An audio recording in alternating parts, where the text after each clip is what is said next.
আমরা কিন্তু এটা পরিষ্কার করে খাই। তোমরা হয়তো অনেক অনেক কমেন্ট করেছো যে শামুক তোরা কিভাবে খাইস, ঠিক আছে? দেখো কিভাবে আমরা পরিষ্কার করে খাই।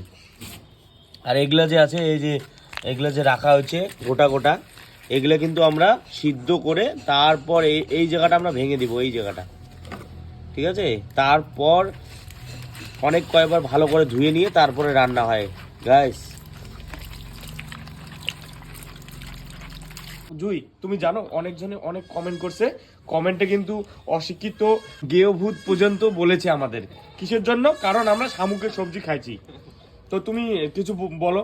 তো যায় যায় কোন যে শামুক খাইতে খারাপ, তো শামুক আমরা পরিষ্কার করে ধুই, সিদ্ধ করি, নেই ভাপাই, ভাজা করি, তারপরে রান্না করি। তো যায় যায় শামুক খান তাই তাই কমেন্ট করবেন, আর যায় যায় খান না তাই তাই করবেন না। আর শামুকের কত যে ভিটামিন সেটা তোমরা জানেন না, তাই ওইরকম করে কর, একবার খাইয়া দেখেন কেমন স্বাদ।